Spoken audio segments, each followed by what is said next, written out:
कक्षा 10वीं। मैं आर एस प्रसाद सर आज आप लोगों को अधातुओं का रसायन पढ़ाने जा रहा हूं। इसका भाग 2 प्रस्तुत है आपके सामने। नाइट्रोजन के बारे में सब कुछ पता है। इसका परमाणु क्रमांक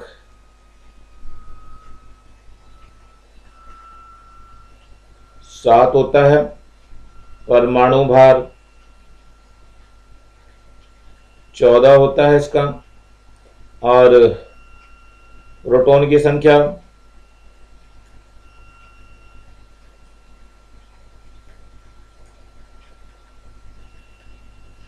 ये 7 होती है, और न्यूट्रॉन की संख्या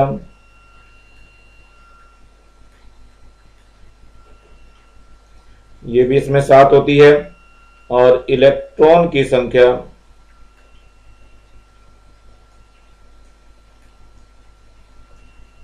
ये इसमें 7 होती है। तो इलेक्ट्रॉनिक विन्यास क्या हो जाएगा इसका? इलेक्ट्रॉनिक विन्यास ये हो जाएगा 2 और 5। इसमें 10 जोड़ देंगे तो ये 15वें समूह का तत्व हो जाएगा। ये आपके सामने लिखा हुआ है, ये आवर्त सारणी के 15वें समूह का तत्व है। इसमें परमाणु की संख्या 7, इलेक्ट्रॉनिक विन्यास 2 और 5 हो जाएगा। सामान्य ताप एवं दाब पर नाइट्रोजन गैसीय अवस्था में पाई जाती है। तो देखते हैं नाइट्रोजन गैसीय अवस्था में कैसे पाई जाती है, इनके बीच में बंध कैसे बनता है। नाइट्रोजन का जो अणु होता है N2 होता है, और N के 2 परमाणु आपस में साझा करते हैं 2-2 इलेक्ट्रॉन। ये 1 इलेक्ट्रॉन हो गया, 2 हो गया, 3 हो गया। ये नाइट्रोजन के पास 5 होते हैं बाहरी कोश में, तो 3 और 2 5 हो गए। इसके भी 5 होंगे, और ये साझा ऐसा कर लेगा ये, और इधर से भी ये साझा करेगा, और ये जो है आपस में त्रिक सहसंयोजक बंध बनाएगा। ट्रिपल बॉन्ड बनाता है या त्रिक सहसंयोजक बंध बनाता है। ये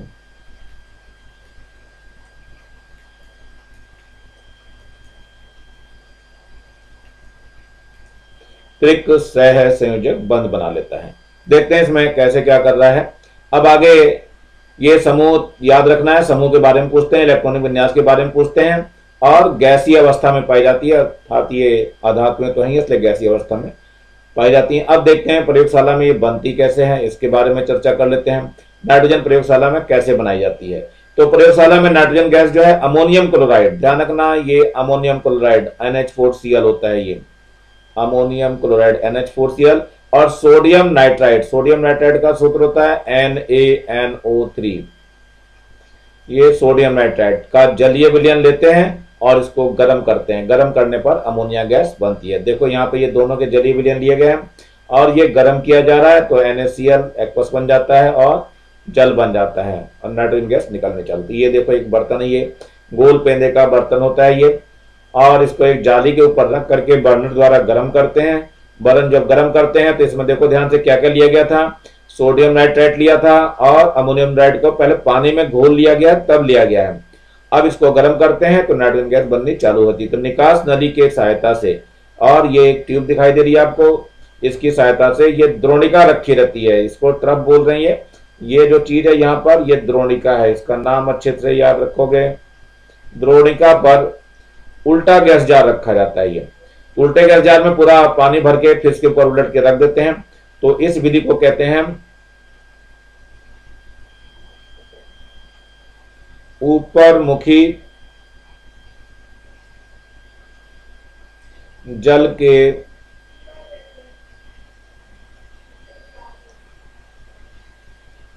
विस्थापन द्वारा।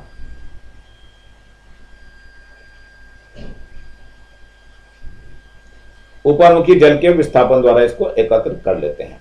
तो देखते हैं आगे क्या है। इसका वर्णन आपको अपने शब्दों में लिखना पड़ेगा, और इस चित्र को पूरा लेवल डायग्राम करना पड़ेगा, मतलब हर एक के नाम इसमें लिखने पड़ते हैं। यहां तक कि इनके भी नाम आप लोग लिखेंगे एग्जाम में। ये स्टैंड है, और ये भी इसमें लिखा हुआ नहीं है, ये जाली है, इसको भी लिखोगे आप लोग। हर एक उपकरण का लिखना पड़ता है इसके अंदर। चलिए ठीक है, इसमें निकास नली आपको लिख करके दिखाई दी है। आगे चलते हैं हम जरा नाइट्रोजन के रासायनिक गुणों की तरफ।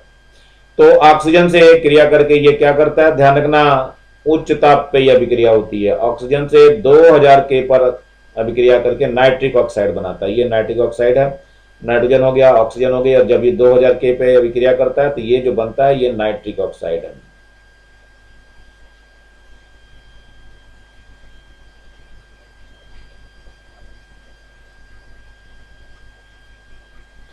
एक बात और बच्चों, थोड़ा सा पीछे की तरफ मैं बढ़ूंगा। इसे हम जल का अधोमुखी विस्थापन भी बोलते हैं इसको। ये जो विधि है इसे ये भी नोट कर लेना, जल के अधोमुखी विस्थापन। इस विस्थापन से इसको जल को नाइट्रोजन गैस को इसमें एकत्र करते हैं। चलिए रासायनिक गुण पे चलते हैं फिर से। तो यह है धातुओं से अभिक्रिया। धातुओं से क्या होता है, लिथियम धातु है, ये ध्यान रखना बच्चों, लिथियम धातु है।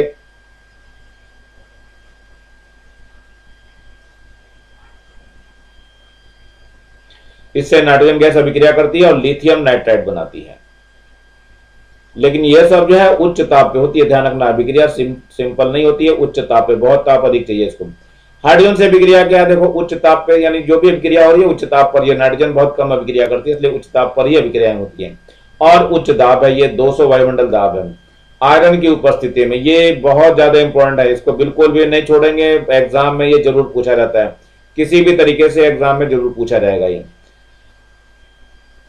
आयरन उत्प्रेरक की तथा मोलिब्डेनम उत्साहक की उपस्थिति में नाइट्रोजन और हाइड्रोजन आपस में क्रिया करके अमोनिया गैस बनाती हैं।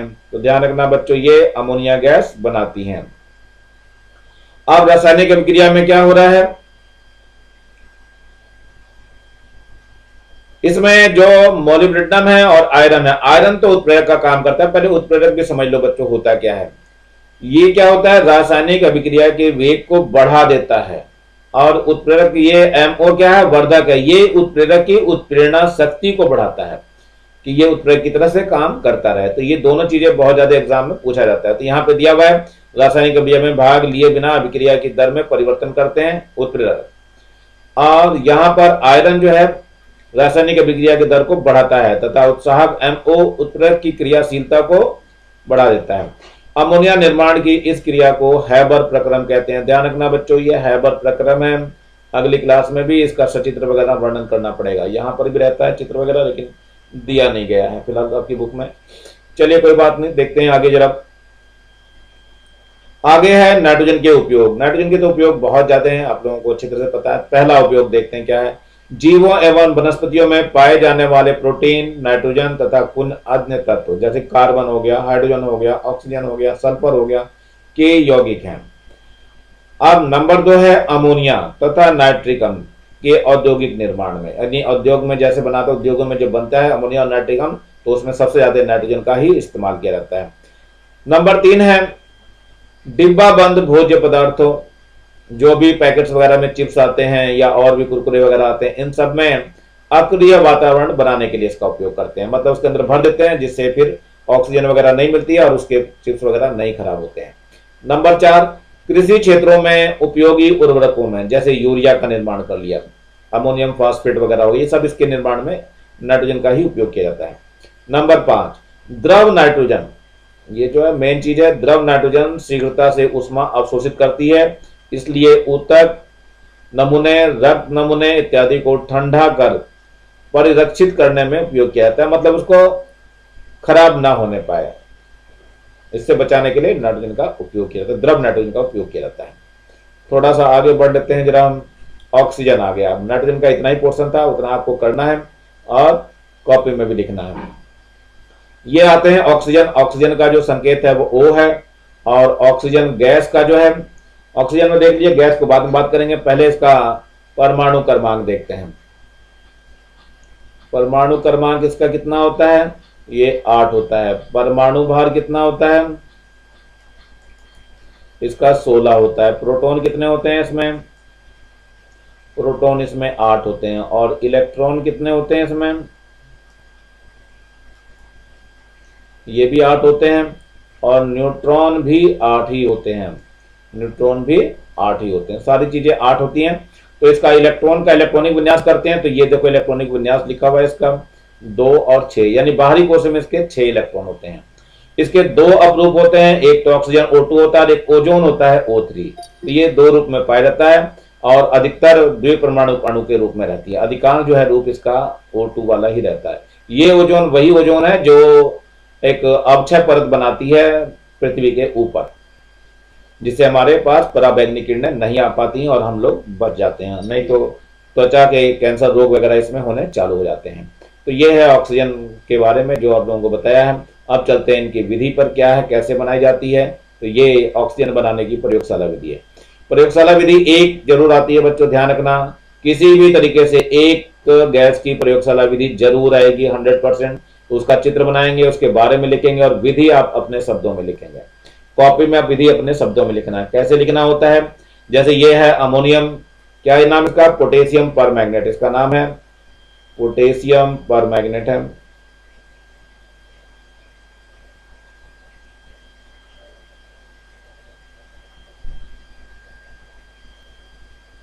पोटेशियम परमैंगनेट जो गर्म करते हैं तो ये पोटेशियम मैग्नेट बनाता है और मैग्नीज डाइऑक्साइड, मैग्नीज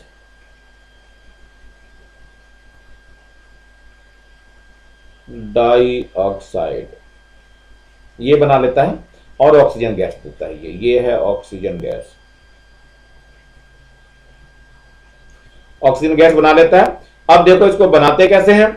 ये एक परख नली दिखाई दे रही है आपको, ये तांबे की नली होती है वैसे तो, और इसको इसमें क्या ले लेते हैं, ये पोटेशियम परमैंगनेट लेते हैं, सूखा ही लेते हैं और इसको बर्नर की सहायता से गर्म करना चालू कर देते हैं। स्टैंड में लगी रहती है और जैसे ही गर्म करते हैं वैसे ये अभिक्रिया के दौरान पोटेशियम मैग्नेट बनता है, मैग्नीज डाइऑक्साइड बनता है और ऑक्सीजन गैस बनती है। तो ऑक्सीजन गैस को निकास नली की सहायता से हम इसमें ले आते हैं और ये द्रोणिका है, फिर मैंने बताया इसका नाम द्रोणिका आप लोग लिखेंगे जरूर।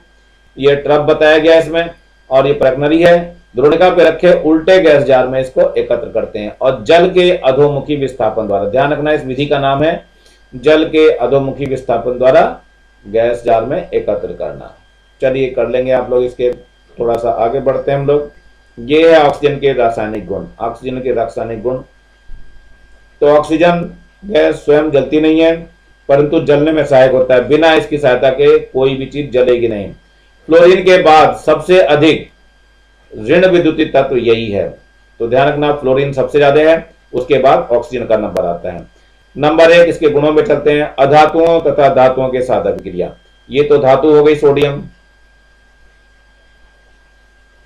सोडियम धातु हो गई, इस अभिक्रिया करके सोडियम ऑक्साइड बनाता है। ये क्या बनाता है, सोडियम ऑक्साइड। और इसके बाद ये ऑक्सीजन, ये क्या हो गई, अधातु हो गई। देखो ये क्या चीज, नाइट्रोजन गैस क्या हो गई, अधातु। ये ऊपर धातु हो गई, अधातु से अभिक्रिया करके क्या बनाता है, नाइट्रिक ऑक्साइड। इसका नाम जरूर लिखेंगे बच्चों आप लोग, नाइट्रिक ऑक्साइड। कोई सी भी अभिक्रिया होगी उसमें सभी तत्वों के, सभी जो यौगिक है उन सबके नाम लिखने बहुत जरूरी है। हाइड्रोजन से अभिक्रिया, ध्यान रखना हाइड्रोजन से सिंपल तरीके से अभिक्रिया नहीं होती है, विद्युत स्पूलिंग करनी पड़ती है, यानी बहुत ज्यादा टेम्परेचर। स्पूलिंग का मतलब चिंगारी होता है, विद्युत की चिंगारी जब उठाई जाती है तब ये अभिक्रिया होती है और विस्फोट के साथ अभिक्रिया होती है और जल प्राप्त होता है। चलिए यौगिक से अभिक्रिया, नाइट्रोजन, ये ऑक्सीजन क्या है, अमोनिया से अभिक्रिया करके नाइट्रोजन गैस बना लेती है और जल बना लेती है। तो ये देखिए अमोनिया है, ये ऑक्सीजन, तो इसके बारे में लिखना जरूरी होता है। अमोनिया लिखोगे फिर ऑक्सीजन लिखोगे इसको, यहाँ ऑक्सीजन तो पता ही है कि ऑक्सीजन का लेसन चल रहा है। चलिए नाइट्रोजन गैस बन गई और जल बन जाता है। तो ये अभिक्रियाएं आप लोगों को याद करनी पड़ेंगी। अब एक और है हाइड्रोक्लोरिक अम्ल के साथ कैसे अभिक्रिया होता है। देखो यहाँ ये है कॉपर क्लोराइड की उपस्थिति में, यहाँ कॉपर क्लोराइड का होना बहुत जरूरी है, CuCl। तो कॉपर क्लोराइड होगा यहाँ पर, CuCl2 दीजिए। कॉपर क्लोराइड जो है यहाँ पर लेकर, जैसे कि अग्नि उत्प्रेरक का मतलब है ये अभिक्रिया तेजी से कराने लगता है। तो ये हाइड्रोक्लोरिक अम्ल है, तो नाम लिख लोगे इसको हाइड्रोक्लोरिक अम्ल।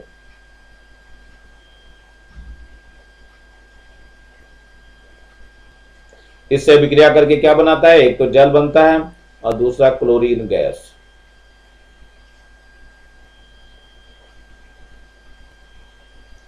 अब ऑक्सीजन के उपयोग आ जाओ। ऑक्सीजन तो बहुत महत्वपूर्ण गैस है जो हमारे जीवन के लिए बहुत ज्यादा आवश्यक है। तो यह श्वसन तथा दहन क्रियाओं के लिए आवश्यक है। अभिक्रियाओं में बनी ऊर्जा का जैव तथा दैनिक प्रक्रियाओं में उपयोग होता है।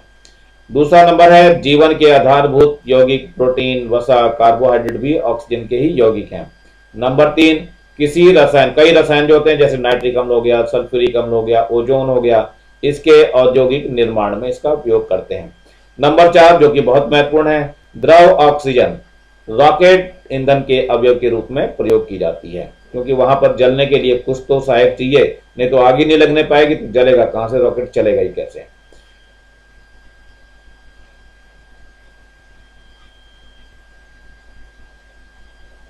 अब आते हैं नंबर 1 ये कैल्शियम, लिथियम एवं एल्युमिनियम की हाइड्रोजन से अभिक्रिया का संतुलित समीकरण लिखना है। मैं देखते हैं ये उत्तर लिखा हुआ है आपका। तो कैल्शियम की हाइड्रोजन से अभिक्रिया का रासायनिक समीकरण दिखा रहे हैं ये प्रश्न है बच्चों, प्रश्न को आपको लिखना है। तो सबसे पहले कैल्शियम CaA है और हाइड्रोजन ये हो गया, तो कैल्शियम यहां लिखेंगे आप लोग।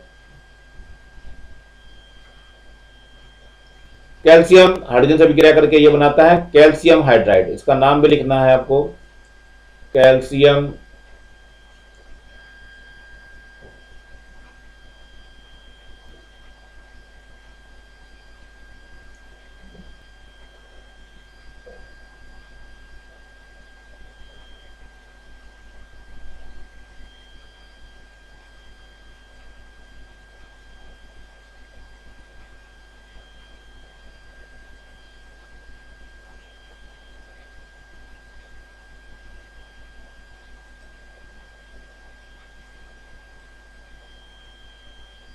ये लिथियम हाइड्राइड बन गया। अब इसके बाद जो है आपका एल्युमिनियम से अभिक्रिया कराता है, तो एल्युमिनियम ये आपका दिया हुआ एल्युमिनियम है।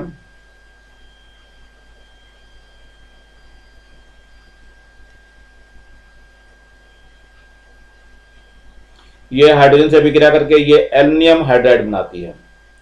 क्या है ये? Aluminium hydride.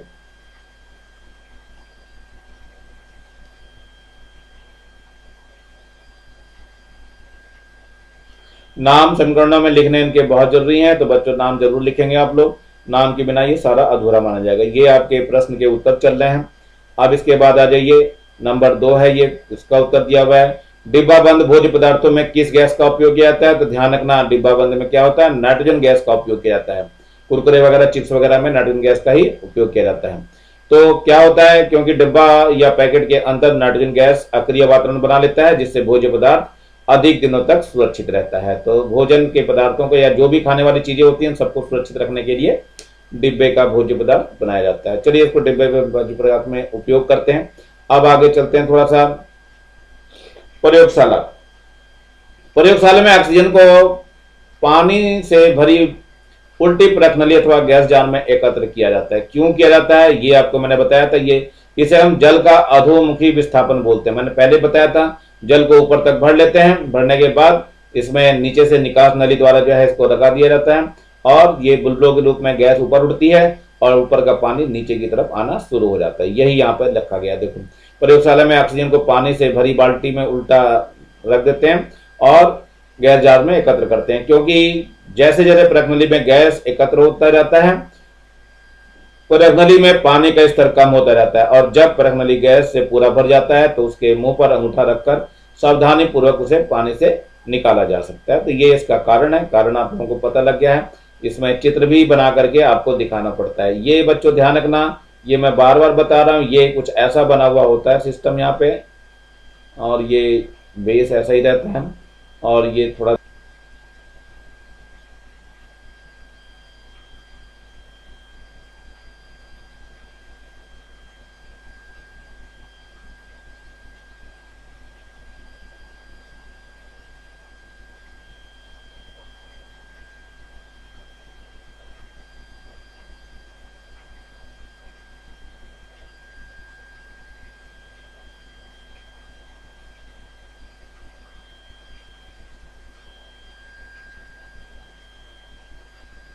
ये आपके ऑब्जेक्टिव प्रश्न है, बहुविकल्पी हैं। देखते हैं, पहला नंबर है, निम्नलिखित ऑक्साइड में से किसका जलीय विलयन अम्लीय होता है? तो ध्यान रखना, सोडियम का तो क्षारीय हो जाएगा, इसका भी क्षारीय हो जाएगा।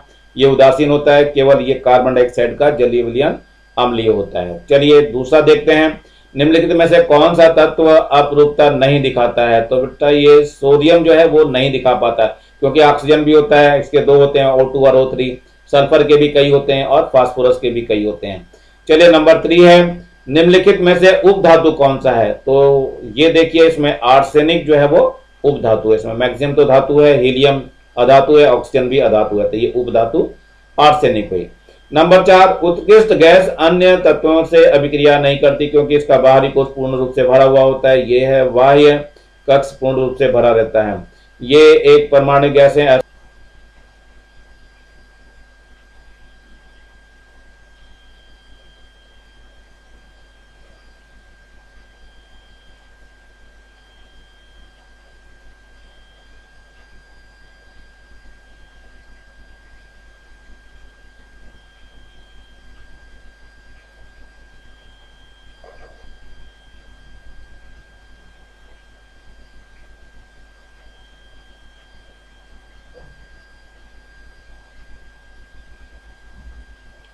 अब शुरू करते हैं हम लोग रिक्त स्थानों की पूर्ति को। तो सबसे अधिक विद्युत ऋणात्मक तत्व कौन सा है? सबसे अधिक जो है फ्लोरीन है, तो यहां लिखेंगे आप लोग फ्लोरीन।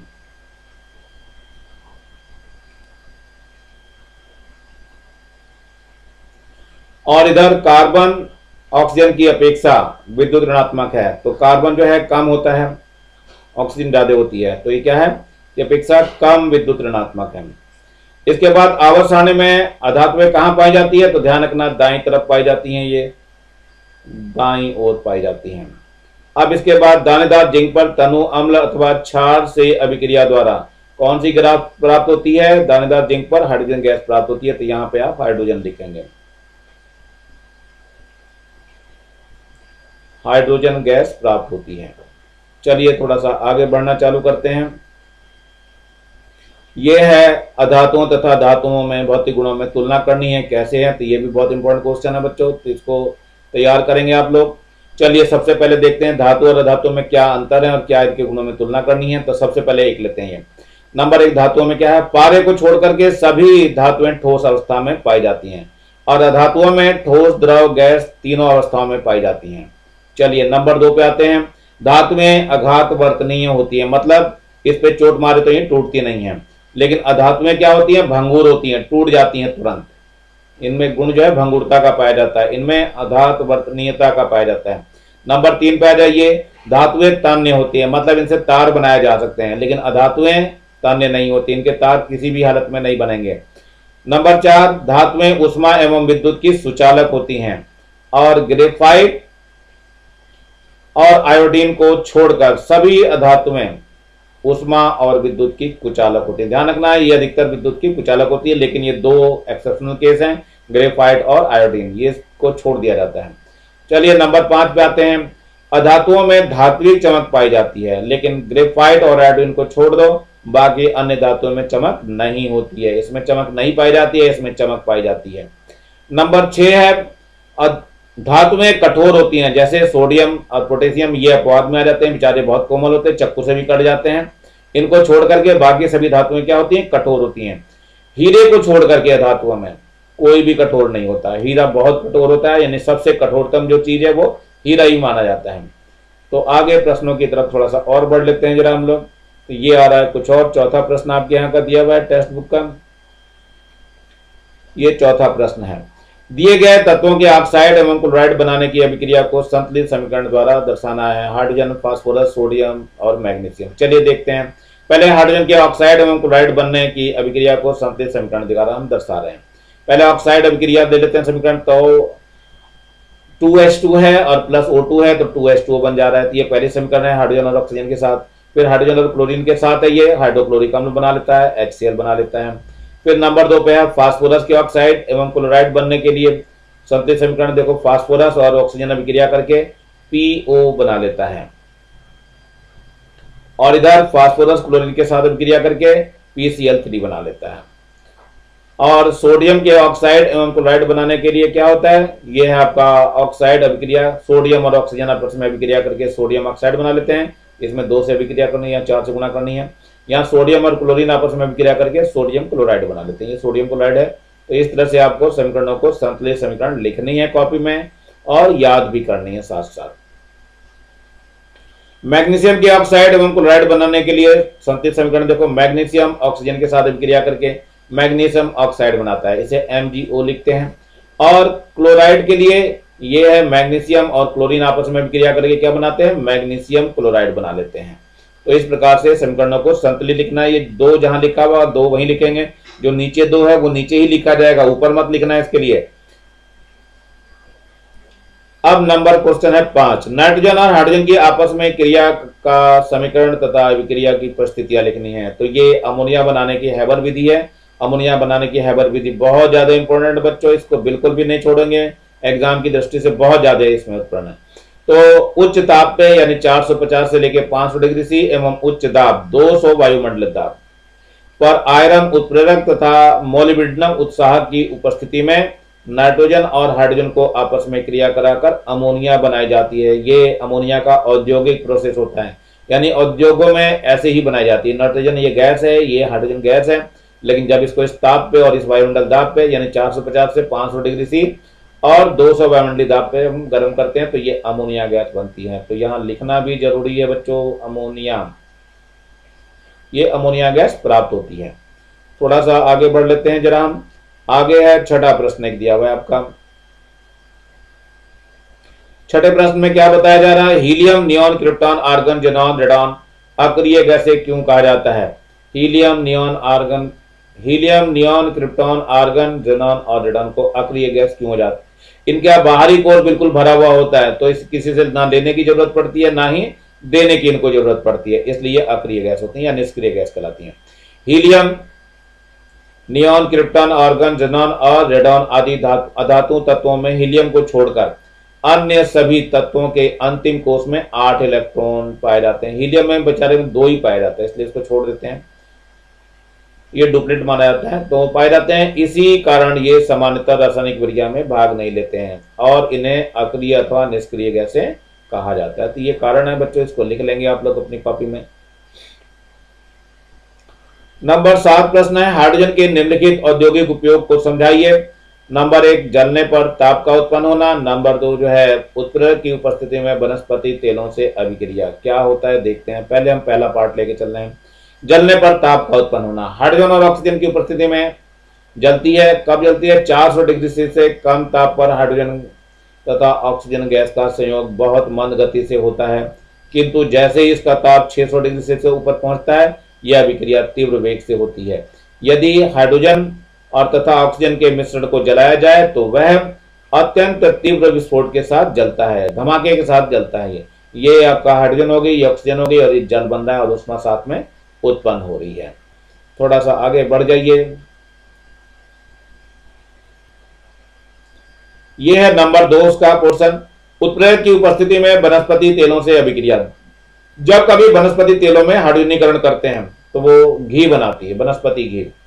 तो वसा के निर्माण में इसका प्रयोग किया जाता है। वनस्पति वसा यानी घी के वनस्पति तेलों में उपस्थित कार्बनिक यौगिकों में कार्बन कार्बन परमाणु के बीच द्विबंध पाया जाता है, जो हाइड्रोजन से अभिक्रिया कर वनस्पति वसा में बदल जाते हैं। यह है वनस्पति तेल आपका, ये हाइड्रोजन से अभिक्रिया हो रही है। निकेल इसमें उत्प्रेरक का काम करता है, ये ध्यान रखना बच्चों, उत्प्रेरक होता है।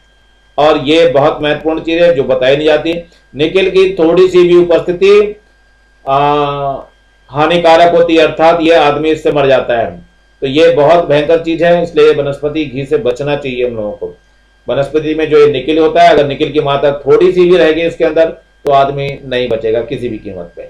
तो ये वनस्पति घी बनाने के लिए उपयोग में किया जाता है। इसका टेम्परेचर जो है 150 से लेकर के 180 डिग्री से रखा जाता है और वनस्पति घी प्राप्त होता है। चलते हैं 8वें प्रश्न की ओर। पोटेशियम परमैंगनेट को गर्म करने पे क्या होता है, समीकरण भी लिखनी है।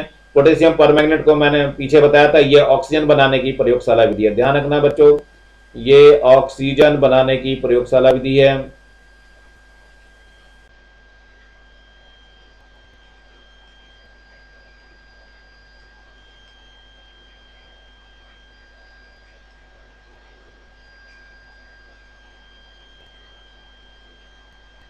प्रयोगशाला में इसी से बनाते थे ऑक्सीजन।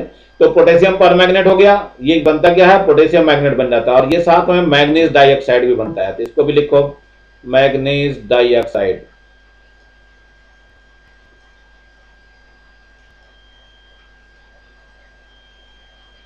मैग्नीशियम डाइऑक्साइड और ऑक्सीजन गैस बन जाती है। इसको संतुलित करने के लिए यहाँ 2 से सिर्फ गुणा करते हैं, बाकी तो पूरी की पूरी संतुलित होती है। तो मेरे ख्याल से समझ में आ गया होगा आप लोगों को। चलते हैं थोड़ा सा आगे प्रश्न नंबर 9 की तरफ।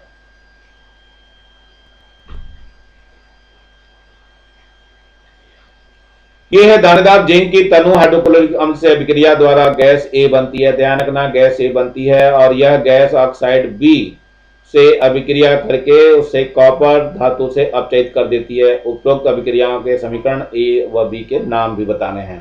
तो चलो देखते हैं बच्चों, ये भी बहुत ज्यादा इंपॉर्टेंट है, तो इसको भी आप ढंग से तैयार करेंगे।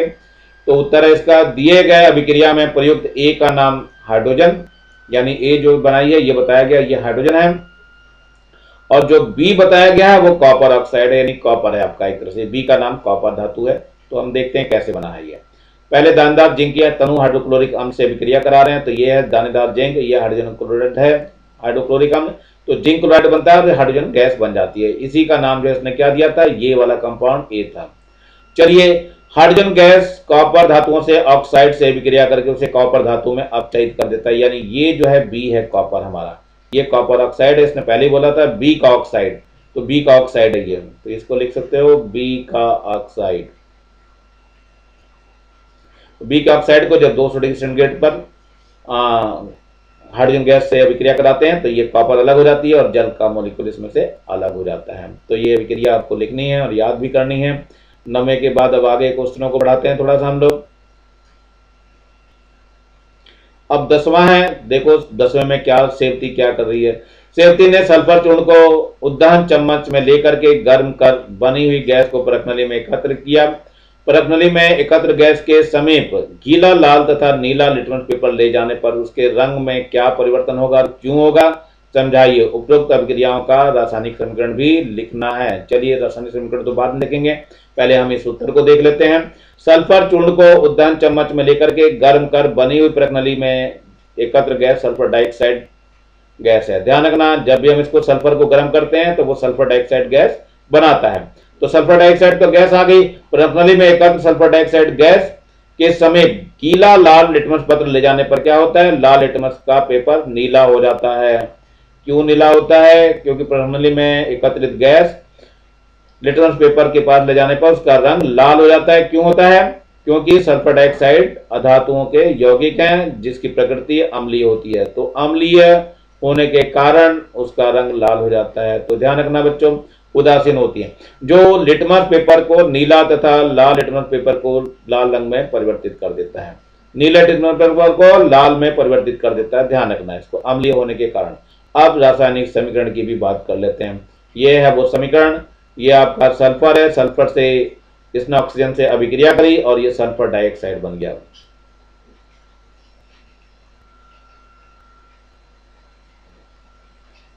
वो लाल क्यों हुआ है, थोड़ा उसकी भी बात कर लेते हैं जरा। सल्फर डाइऑक्साइड है, ये तुरंत वाटर से अभिक्रिया करेगी और क्या बनाता है, ये H2SO3 सल्फ्यूरस अम्ल बनाता है।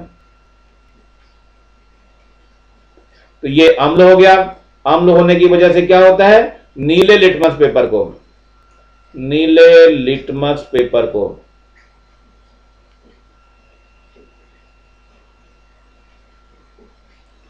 लाल कर देता है। तो ध्यान रखना, ये बहुत जरूरी है आप लोगों के लिए, नीले लिटमस पेपर को लाल कैसे कर देता है।